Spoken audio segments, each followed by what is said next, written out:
আপনার শিশুটি কি আস্তে আস্তে তার ভাষাগত দক্ষতা হারাচ্ছে, সামাজিকতা হারাচ্ছে, নাম ধরে ডাকলে আস্তে আস্তে সে রেসপন্স কমিয়ে দিচ্ছে? ব্যাপারগুলো যদি এরকম হয়ে থাকে তাহলে এই ঘটনাটাকে বলে রিগ্রেশন। এই লক্ষণটি সাধারণত দেখা যায় যে বিভিন্ন ধরনের নিউরোডেভেলপমেন্টাল ডিসঅর্ডারের শিশুদের হয়ে থাকে। আবার কিছু কিছু ক্ষেত্রে দেখা যায় শিশুটির মধ্যে মনে হয় শুধু স্পিচ ডিলেই আছে। আবার কখনো কখনো নিউরোলজিক্যাল কোনো কন্ডিশন, যেমন খিঁচুনি বা ব্রেইনের কোনো আঘাতজনিত কন্ডিশন, অতিরিক্ত জ্বর, সেগুলো কারণেও কিন্তু এই রিগ্রেশনটা আসতে পারে।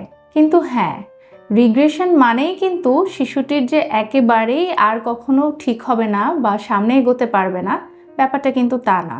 সঠিক সময়ে যদি আপনারা রিগ্রেশনটা ধরতে পারেন তাহলে একজন প্রফেশনালের কাছে যেয়ে সাহায্য চেয়ে আপনি সে আসলে কোন সমস্যাটায় ভুগছে সেটা জানতে পারবেন। তার পারিপার্শ্বিক আরও লক্ষণ দেখতে হবে, সে রিপিটেটিভ কোনো বিহেভিয়ার করছে কিনা, তার কোনো সেন্সরি সমস্যার কারণে সে এরকম করছে কিনা, তার ওরাল মোটর কোনো উইকনেস আছে কিনা, বা তার খিঁচুনিজনিত কারণে কোনো নিউরোনাল ডেভেলপমেন্টের প্রবলেম হচ্ছে কিনা। এই ব্যাপারগুলো সব কিছুই একজন ডক্টরের মাধ্যমেই জানা সম্ভব। এবং সবচেয়ে ভালো হয় যদি আপনারা একজন পেডিয়াট্রিশিয়ান অথবা একজন পেডিয়াট্রিক নিউরোলজিস্ট অথবা একজন চাইল্ড অ্যান্ড অ্যাডোলেসেন্ট সাইকিয়াট্রিস্টের সাথে যোগাযোগ করতে পারেন।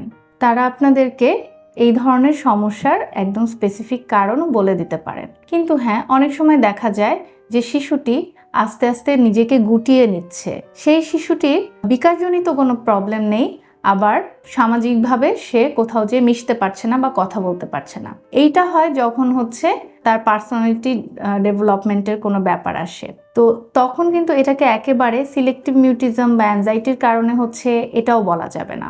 সুতরাং যদি আপনারা সঠিক চিকিৎসার পথ দেখতে চান, এই রিগ্রেশনটা আসলে কি কারণে হচ্ছে সেটা আগে খুঁজে বের করা জরুরি। বাসায় বসে রিগ্রেশনটা ঠিক হয়ে যাবে, আস্তে আস্তে আবার সব কথা বলা শিখবে, রেসপন্স করা শিখবে, এই ব্যাপারগুলোতে আটকে না থেকে নিজেদের গ্রহণযোগ্যতা বাড়াতে হবে এবং আপনাকে সাহায্য চাইতে আসতে হবে। আপনার শিশুকে আপনি সাহায্য করতে পারবেন যখন আপনি নিজেকে সাহায্য করবেন। ধন্যবাদ।